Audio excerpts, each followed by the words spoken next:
প্রবেশ করি আমি অনেকগুলো লাইন যেটা দাগ দেওয়া আছে সেই লাইনগুলো হাইলাইট করবো।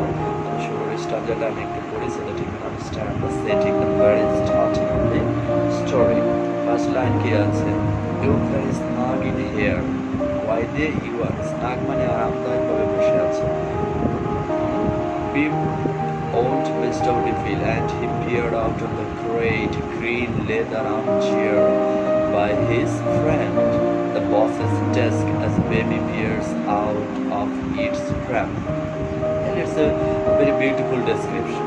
বিগিনিংটা খুবই ড্রামাটিক সুন্দর হয়েছে যে মিস্টার ওডিফিল্ড তিনি আসছেন কোথায় বসের অফিসে আসছে। ওডিফিল্ডের আরেকটা ব্যাকগ্রাউন্ড হচ্ছে পরে আমরা পাবো সে খুব ফিজিক্যালি উইক বৃদ্ধ হয়ে গেছে জন্য তার মেয়েরা তাকে ঘর থেকে বের হতে দেয় না শুধুমাত্র সম্ভবত মঙ্গলবারে তাকে সপ্তাহে একদিন বের হতে দেয় যে তুমি আশেপাশে ঘুরে আসো বন্ধুদের সাথে দেখা করে আসো। So it was on that Tuesday সেই মঙ্গলবারে আর সে সুযোগ পেলে এই বসের কাছে আসে অফিসের বন্ধুর কাছে আসে শেয়ার করে তো সে আজও বসের অফিসে প্রবেশ করলো পর্দার ফাঁক দিয়ে প্রবেশ করে দেখলো যে বস অফিসটা খুব সুন্দর করে সাজিয়েছে স্ট্যান্ডার্ড ফার্নিচার কিনেছে নতুন পর্দা কিনেছে অনেকটা আরাম চেয়ার যে স্নাগ মানে আরামদায়কভাবে বসে আছে বুঝাই বলছো তুমি তো চেয়ারে খুব আরামদায়কভাবে রাজকীয়ভাবে বসে আছে সেটা ওকে দিয়ে দেখতেছে। এরপরে হি স্টপ ওয়াজ ওভার কথা শেষ হলো it was time for him to be off সে চলে যাওয়ার সময় হয়ে গেছে অনেকক্ষণ হয়েছে আর 1 ঘন্টা আগে এসে চলে যাওয়ার সময় হয়েছে বাট এটা মন টু তারপরে কেন যেন করছে না যাচ্ছে কারণ হচ্ছে যে সে একটা কথা বলতে এসেছিল something was in his mind তার মনের মধ্যে কিছু একটা ব্যাপার একটা স্টোরি একটা তথ্য ছিল যেটা সে বসকে আজকে বলবে বলে বাসা থেকে বের হয়েছে এখন সেটা বলা হয়নি বাট হি কান্ট রিমেম্বার এটা আবার মনেও করতে পারছে না কি বলতে এসেছে so he was in dilemma should I go should I stay more should I share something that eye care with the view to যে উদ্দেশ্যে এসেছে সেটা না বলেই যাবো সাচ মেন্টাল ডিলেমা।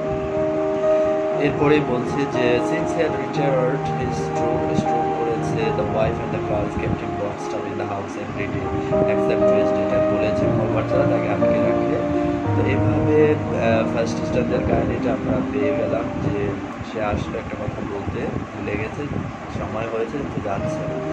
পরের লাইনটা দাগ দেওয়া লাইনটা আমরা পড়ি yes it's comfort agreed the boss. হ্যাঁ এখন ওডিফিল্ড কিন্তু একটা ভূমিকা দিয়েছে বা এত কথা বলেছে এখন বস সেই কথাটার জবাব দিল ভাই আমার চেয়ারটা খুবই comfort agreed the boss and he flipped the Financial Times with the paper knife and click up in the paper knife then as a matter of fact he was proud of his work. He liked to have it in mind especially my own defeat very important এই জায়গাটায় আমরা বসের যে একটা psychological structure তার যে mental condition তার যে পার্সোনালিটি তার একটা চিত্র পাই সেটাকে সে বলছে হ্যাঁ আমি তো খুবই এখানে comfortable, my chair is so luxurious, my office is so standard, well decorated এবং তার মেন্টাল এটা কি বলেছে যে সেটা নিয়ে খুবই প্রাউড আর এই রুম অফিস রুম নিয়ে সে খুব প্রাউড এবং সে চায় like to have it admired সে চায় মানুষ এটা সে প্রশংসা করবে on first looking let people admire my office admire my position এই যে একটা অ্যাটিটিউড সেটা আমাকে ভালো এবং তার সবচেয়ে বেশি ভালো লাগে যখন এই ওর ওডিফিল্ড প্রশংসা করে কারণ ওডিফিল্ডের যেহেতু সে কাছের বন্ধু সে তার যে সুপারিয়র এই অনুভূতিটা তাকে আনন্দ দেয় it gave him a feeling of deep solid satisfaction to be planted there in the midst of it in full view of that frail old figure in the muffler.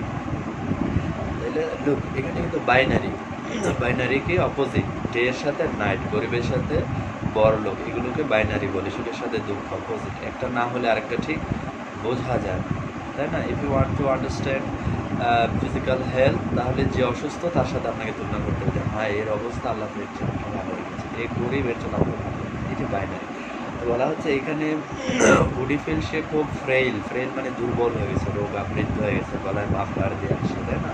তো সেই লোকটার সাথে সে যখন মিরর তার আয়নায় নিজেকে দেখে বস ফিল করে I am still strong enough energetic enough I am in a greater position I am in a greater decorated place এই যে একটা সেন্স অফ প্লেজার সে কম্পেয়ার করে মনের মধ্যে এটা that is very important in human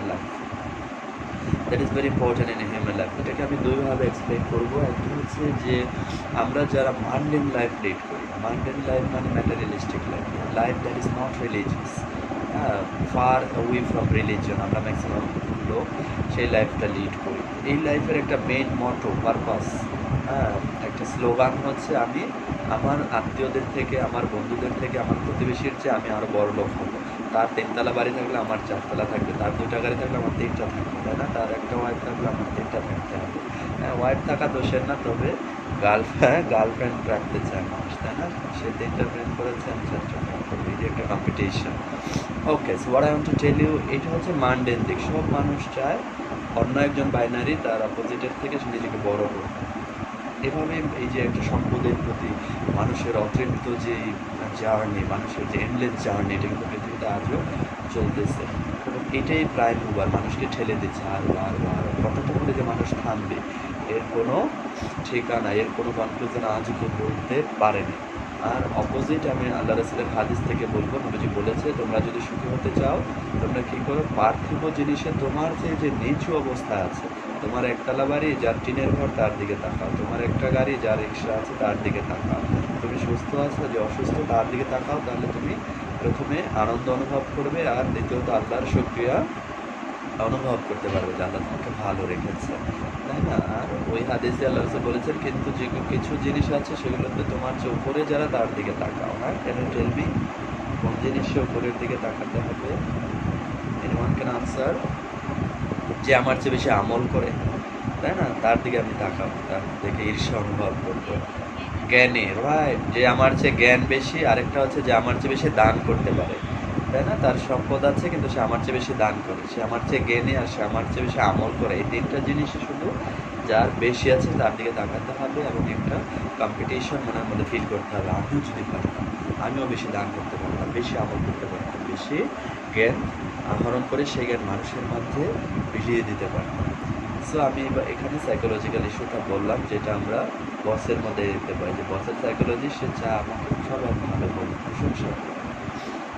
এবং এর পরের স্ট্যান্ডে আমরা যদি যাই, I have had it done up lately, আমি সম্প্রতি রিসেন্টলি অফিসটাকে সাজিয়েছি, explain for the past how many weeks new carpet, তাই না, বর্ণনা দিয়েছে। And he pointed to the bright red carpet with the pattern of large white ring, তাই না, কার্পেটের মধ্যে লাল, কার্পেটের সাদা রিং, গোল গোল সুন্দর। নিউ ফার্নিচার আছে। হি nodded towards the massive bookcase and the table with legs like twisted trickle, তাহলে তার টেবিল সুন্দর, সোফা সুন্দর, সব কিছু, everything well furnished, new and costly, electric heating আছে। He waved almost exultantly towards the 5 transparent pearly saucers flowing so softly in the title copper pen. হ্যাঁ, তাহলে সব কিছুর একটা এখানে এক্সিবিশন আমি বলি, প্রদর্শন করছি।